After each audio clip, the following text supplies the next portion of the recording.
Magkano kaya sahod yan, no?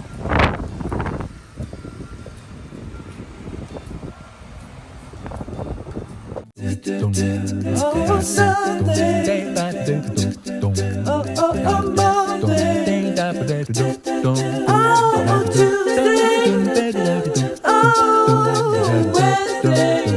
Wednesday. Ooh, Thursday.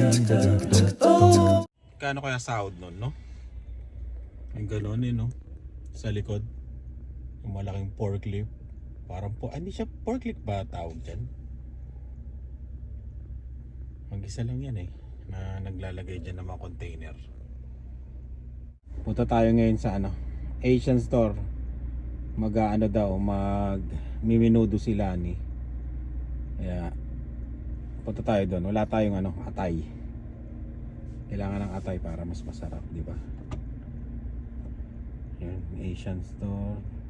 Then may live mamaya. Ay, message ko na pala yung dalawa, si Ina at si Rice. Kung ano oras ang live namin. Message ko muna. Asian store na tayo.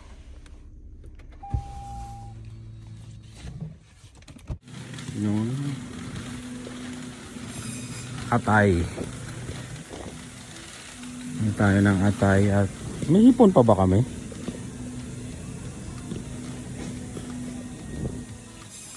Meron pa siguro. Bili tayo ng atay tsaka tuwalya.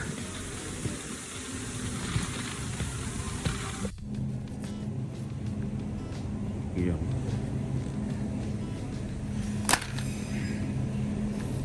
Yan, tuwalya. Parang masarap tong boto-boto Masarap to sa sinigang. Bili tayo.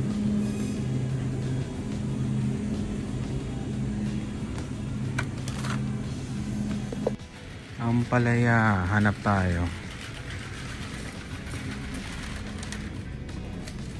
Ito masarap din to, tinola diba? Papaya. Uy, ano to? Bakit may carrots?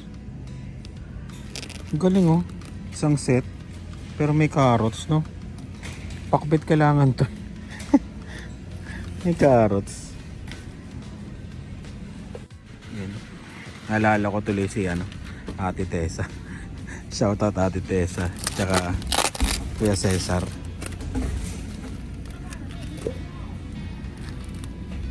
Ampalaya.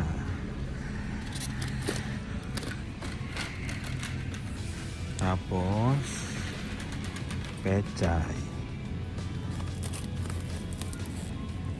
Ganda ng pechay, no? Sa ilalim kasi parang bago sa ilalim. Yan, okay na. Bigla ako naalala, wala na kaming bagoong.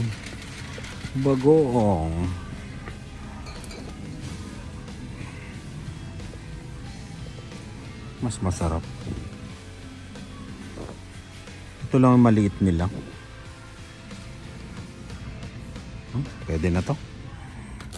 Tara na talaga. At mapapagastos na naman tayo. Sabi na nga ba mapapagastos. Tortillos. Yung iba wala nang hangin. Wala nang hangin. Tama na yung isa. Yung Mr. Chips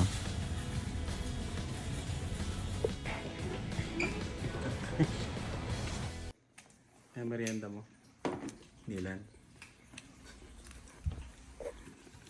Ayos may lettuce Yun. Ang kalat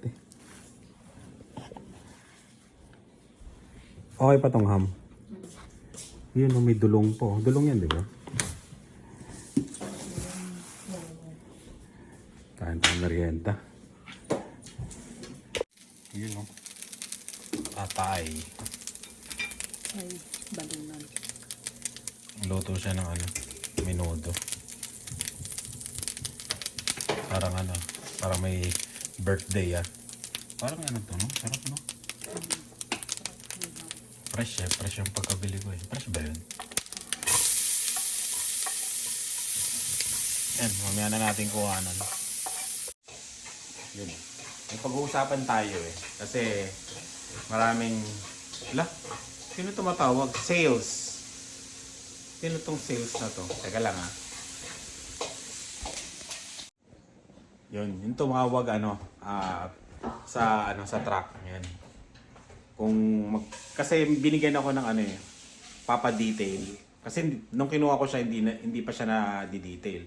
Pero malinis pa naman siya. Kaya sabi ko, saka na lang ako magpapa-detail. Yun, binigyan nila ako ng parang card kung kailan ko gusto magpa-detail. Nagpa-schedule ako sa 6. Kaya tumawag sila. Sabi ko, baguhin natin uli. Yun, binago. October 20 na. Kaya, yun, October 20 tayo babalik. Kasi malinis pa Sayang, di ba? Pag nilinis nila, tapos malinis. Maganda yung medyo may dumi. Para sulit yung pagpapagawa. Pagpapalinis pala. Yan. Speaking of truck, pag-uusapan natin. Kasi maraming nagme-message, maraming nagko-comment na kinakabahan sila. Kasi kumuha nga tayo ng truck at medyo mahal daw yung ganun. At brand new pa. Yun, kinakabahan sila kung paano natin babayaran. Hindi double job ako. wala kang trabaho to. Isa lang trabaho nito. Ayan. Pag-usapan natin yun. Siguro doon na lang sa Saan ba tayo? Sa RAV4 siguro. O gusto mo, dito na lang. Dito na lang. Pag-usapan na lang natin dito. Ayan. Saan ko ba ilalagay? Teka lang. Dito.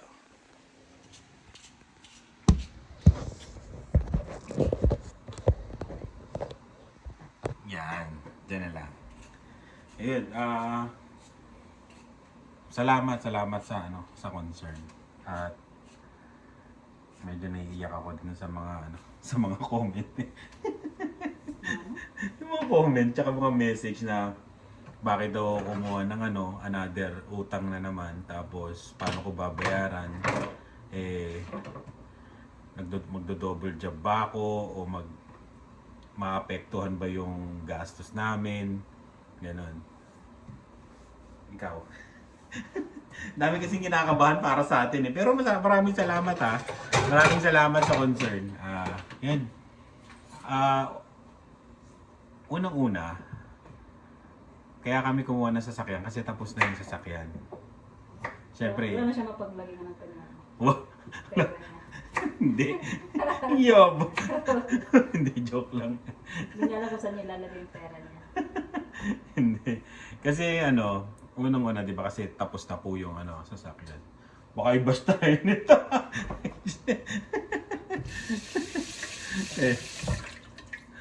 Unang-una, tapos na po yun. Kaya, yung kalatin na pera doon na sana hinuhulog ko, di ba? Meron pa. Tapos, ano pa ba? Sasabihin ko. Yun, kinukuha namin siya sa YouTube. Yan, sa YouTube.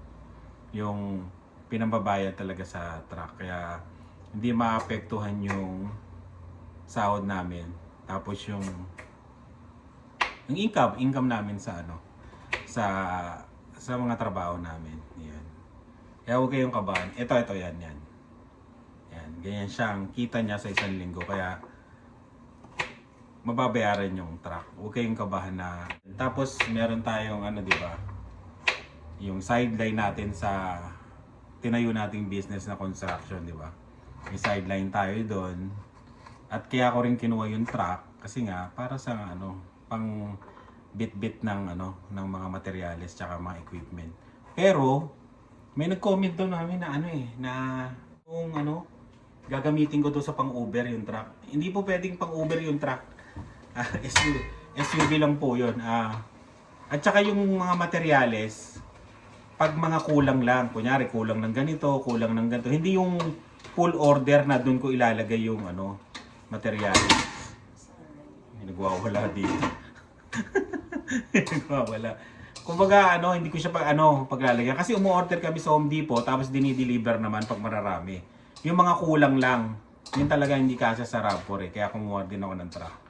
Ayan. Nasabi ko na rin dati na kaya ganun yung truck na napili namin, medyo pricey kasi nga yung loob nun kasi nga pampamilya tapos yung labas yun yung pang sports na tinatawag. At saka mahilig kami mag road trip eh. Siyempre gusto namin, at saka gusto ko rin na komportable sila pag nag road trip kami. Ayun, kaya ganun yung kinuha namin. Tsaka hindi na ako kumuha ng yung lumang truck kasi nga, 'di ba? Para hindi na ako mag-iisip kung masisira ba siya o kasi hindi naman ako mekaniko. Ayun. Kaya yun ang kinuha namin. Huwag kayong kabahan, pinakita ko na nga sa inyo, 'di ba? Huwag kayong kabahan na hindi namin mababayaran at magti-triple pagod ako na Kaya pa naman, kaya. Kasi yun nga, yung YouTube na nagbabayad, tapos may trabaho ko. Yung kung Uber naman, katulad dito, nandito lang ako sa bahay. Tapos pagka tumunog siya, tsaka lang ako pupunta. Yung Uber naman na yun, yung kita doon sa Uber, yun yung pangrehistro ng dalawang sasakyan, tsaka gas. Para hindi ko na rin kukunin sa sahod namin, di ba? Sahod namin dalawa. Ganun lang yung diskarte. Pero pag ayoko, ayokong bumiyahe. Hindi naman siya yung, ano ba yun? Ano ba tawag doon? Yung obligado akong bumiyahe. Basta matarget ko yung, kasi ang insurance doon, $35. Bali, $175 lahat-lahat yung truck. Tapos yung RAV4, $108. Ayun, computing nyo lang yun. Tapos gasolina ng dalawa. Yun lang yun. Which is makukuha mo siya sa Uber. Kahit lang, 2 weeks lang, kuha mo na yung pambayad na yun. Hindi pa pagod yun. Papitik-pitik lang yun. Kung bumiyahe ka pa ng isang buwan kung gusto mo, sobra-sobra. Siguro kikita ka ng 1,000 plus kung yung ibong linggo mong mag-u-Uber ka. Sobra pa rin. Yun lang. Kasi ang daming kinakabahan eh. Dami nagtatanong, bakit ganito, bakit ganyan. Yun, tsaka ano pa ba sasabihin ko? Basta huwag kayong kabahan na Tapos, baka iniisip nyo, hindi na kami kumakain. Kumakain pa naman kami. Kumakain pa naman kami. Pag hindi na kaya, mag-double job na. Oo, pagka hindi na kaya, Ako na mag-double job. siya magdo-double job. Kasi meron meron akong tinayong business na construction. Ano lang ako doon, papunta-punta, ganun. Tsaka okay na yun, di ba? Patulong-tulong. Tsaka okay na rin kumuha na tayo ngayon kaysa, di ba? Kaysa tumanda na tayo na hindi na kaya mag-double job. Oo, yun yan din. Parang lang yan eh. Parang sa Canada, di ba, pag nag-anak ka, kailangan sundan mo kagad para isang hirap na lang. Di ba? Parang gano'n. Hindi yung sinasabi nila. Parang gano'n. Ayun. Yun lang. Sana huwag kayong masyadong mag-isip. Okay kami. Tsaka hindi namin kukunin yan hanggat hindi kami, hindi namin kaya pala. Yun. Alam naman namin yun. Pero maraming salamat sa mga, nagtatanong, oo, nag-aalala sa amin. Kaya po namin. Huwag kayong mag-alala. Kaya namin. Yan. Kasi, dami nag-message talaga, marami. Nag-message na ganyan, mapapagod ka, Mark. Magkakandakuba ka sa trabaho. Pag nakita nyo pong lumubog na yun dito ko po, yun, doon na kayo kabahan. Ibig sabihin nun, talagang hindi na ako natutulog na, tsaka hindi na ako ano ba to? Siyempre magpo-construction ka na nun. Oo, yun, kasi Lumubog na yung mga... kasi ang ginagawa ko kasi dun sa renovation minsan, pag kulang ng tao, ako yung gumagawa din. Pero pag wala, silip-silip lang. Silip-silip lang naman ako. Ayun, tapos tulong-tulong ng konti. Yan ang ginagawa ko. Tapos bili ng materyales kung kulang. Tapos kausap sa mga sa mga magpapagawa, punta-punta, ganun ginagawa ko. Ayun. Saka yung huwag kayong kabahan. Kaya pa naman kaya namin. Hindi yung yung tinatawag na yung wala nang tulog. May OT nga kanina sa trabaho eh. Kahapon din may OT pero hindi ako nag-OT. Hindi pa rin ako nag-OT sa trabaho namin, kaya huwag kayong mag-alala. Pag nag-OT na ako sa trabaho namin, ibig sabihin yun, uuwi kami ng Pilipinas o ano ba kami? Magbabakasyon kami ng matindi. Doon mo lang ako mapag-OT sa trabaho namin. Pag may ganun, may ano ba to? May ganun kaming gagawin. O kaya road trip na matindi, mahal yung hotel, mag-US kami, yan, mapapa-OT ako niyan. Pero pag yung mga ganito pa, kaya pa naman. Yan. Kasi dahil sa inyo, di ba? Sa lagi nyo panonood, nakakabayad kami ng truck. Yan. Tsaka yung pala, ito na. Yun, tapos na tayo din ha. Huwag na kayong mag-aalala. Tapos, yung pala, yung mga magpapasundo o kaya magpapahatid sa, ano ba to? Sa airport, yan. Message lang kayo sa Carreño family o kaya sa akin o kaya sa Spat Pinoy. Doon na rin kayo, message kayo na pwede ko kayong sunduin o ihatid sa airport. Yan. Meron na nag-message. Bali, susunduin ko sila sa tong October. Parating sila dito. Yan. So, ihatid ko sila. Hindi ko na lang sasabihin kung saan ko sila ihatid, pero may magpapasundo, buong pamilya. Ngayon, message lang kayo, tapos pag-usapan natin kung ilang kayo. Pag hindi ko kaya kayo lahat isakay, may kaibigan pa naman tayo na matatawag na kasama sa pagsundo. Yun lang. Okay na siguro. Nasabi ko na siguro. May nakalimutan pa ba ako? Wala naman wala na. Pag nakita nyo tong nag-double job, Ibig sabihin, hindi niya kaya. hindi ko na kaya yon. Hindi ko na kaya. Kasi bahay, no? Bahay, ito sabihin ko lang ang style namin. Kay Lani, ang gastos niya, may cellphone no, sa'yo? Cellphone, bili pagkain sa labas, damit ng mga bata, pati damit ko, siya lahat yon. Siya lahat ang gumagastos noon. Basta yung mga extra siya. Ako, bahay, sasakyan, utilities. Lahat ng utilities tapos sasakyan, tapos mortgage. Ako lahat yun. Yan. Pag nakita nyo nag-double job to o nag-part-time to, ibig sabihin hindi ko na kaya yun. Tsaka sasabihin ko naman, di ba? Tsaka hindi naman kami kukuha ng no? Yung hindi namin kaya. Diyos ko, no? Ako pa. Papakapagod na tayo ng talagang pagod na pagod. Yung lang, tama-tama lang. Yan, diba? Mahaba na. Ito na yung minuto niya, pakita natin. Hindi po. Pacham minuto. Yan ang tinatawag dyan. Tapos tsaka mo ihalo yun. Oh, mayong. Lalagay na to. Uy, di pa. Makailam na ako. Ayan.